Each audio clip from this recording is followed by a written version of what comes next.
In this video, we'll generate the trend line and polynomial of the Weibull functions, probability density, and the cumulative distribution. Begin with the values of alpha and beta. So this is data validation, list of items from 1 to 3.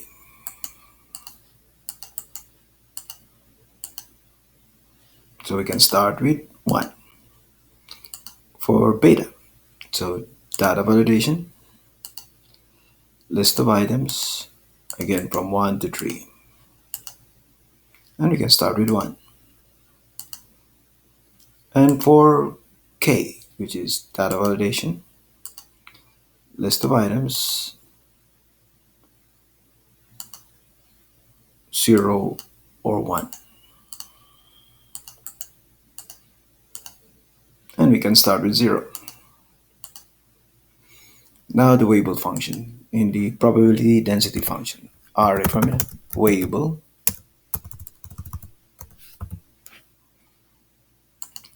of the x values, comma, alpha, comma, beta, comma, 0, because this is the probability density function. And the cumulative distribution function. This is array formula, Weibull of the x values, comma, alpha, comma, beta, comma, 1, because this is the cumulative distribution function. Now that Taylor-Maclaurin Series expansion, which is the summation of a times x to the power alpha n plus alpha plus k minus 1 all over the quantity alpha raised to the power k minus 1 times beta raised to the power alpha. And the value of a, the coefficient, is this, and the value of n will be from 0 to infinity. So we can start from 0 up to infinity. In this case, we can work with 16 as our infinity, which is good enough. So our coefficient will be minus our array formula, minus 1 raised to the power n, comma, divided by, there are two parts, our denominator has two parts, factorial n plus k, factorial n plus k.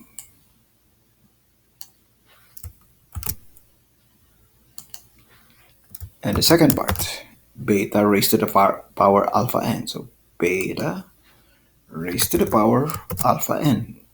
So alpha times n.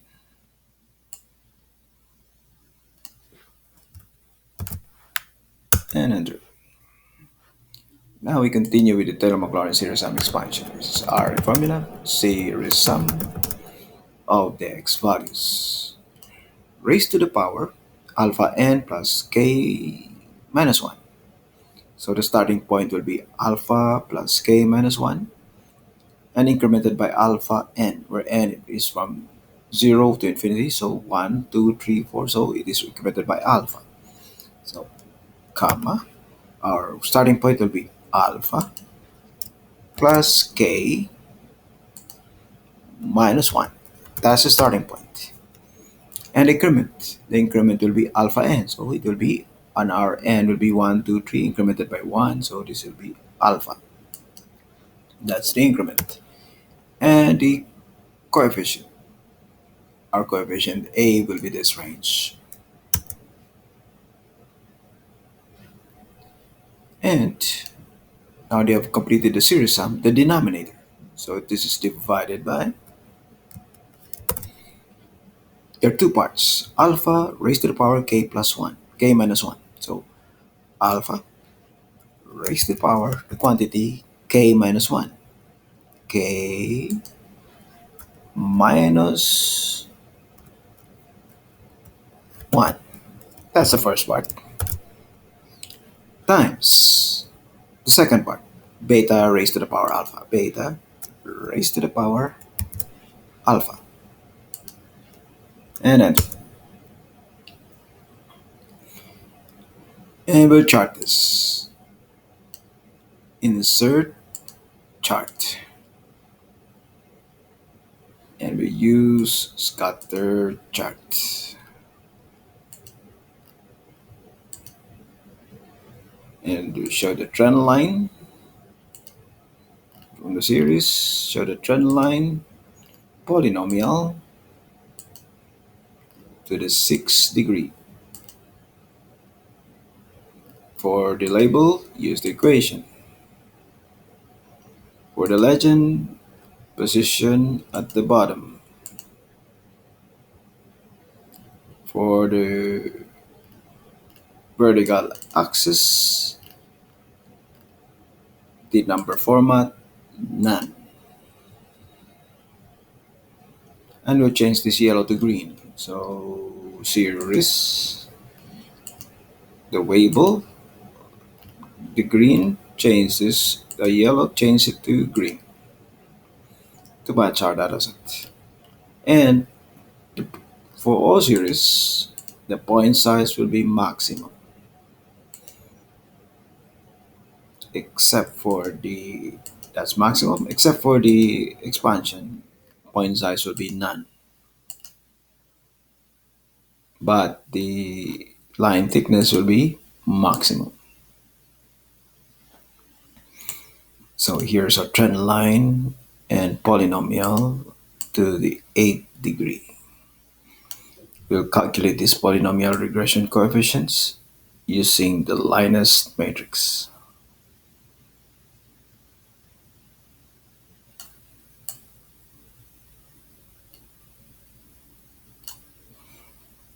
So here's the LINEST matrix. We can start with the power, which is transpose 0 to 6. And the elements of each matrix, which is array formula of the x values raised to the power 0 to 6.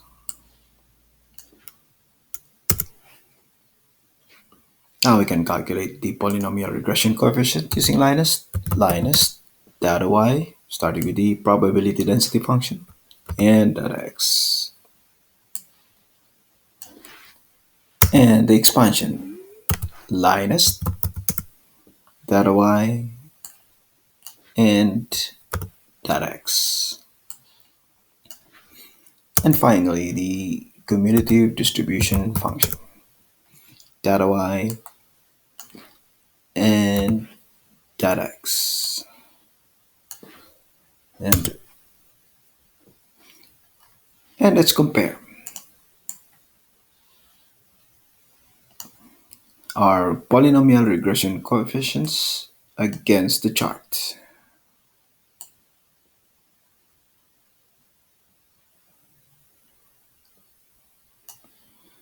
So at x equals 0, at x to the 0, that's 1, that's also 1, minus 6.3331 times 10 to the minus 33, this is already 0. Coefficient of x, 0.9, negative 0.99, negative 0.99, and this is positive 0.99.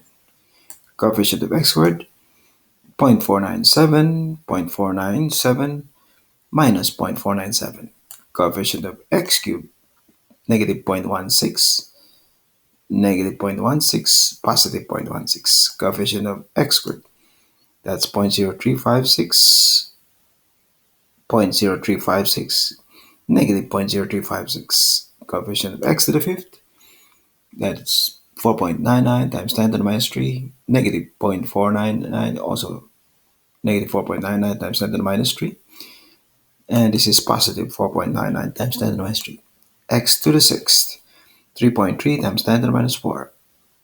3.3 times 10 to the minus 4 minus 3.3 times 10 to the minus 4. We toggle the value of k to 1. Our expansion approximates the cumulative distribution function. So the red is on the grid. And the dataset of the expansion approximates the cumulative distribution function. We can change this to 1.5, the beta, change the scale 2, you notice it's exponent list. Toggle this to 0. Can go as far as 2.5. Toggle this to 1. And go as far as 3. And toggle this to 0.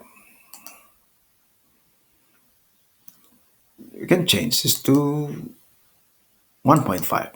Our shape now is 1.5. You can start from 1, which is, then we can go to 1.5. Toggle this to 1 and go as far as 2. Toggle this to 0 and 2.5. Toggle this to 1. Then we can go as far as 3 and toggle this to 1 to 0. We can go to 2. You can try 1, but it doesn't work. So we can go a little more, 1.5. Toggle this to 1. Then beta equals 2. Toggle k to 0. And beta equals 2.5. Toggle k to 1. And it goes 3, 2.5. You can start at 1. You can go for 1.5. Toggle this to 1 and 0. So this completes the use of array formula, data validation, and Taylor-Maclaurin series sum expansion and LINEST polynomial regression to generate the trend line and polynomial of the Weibull distribution function.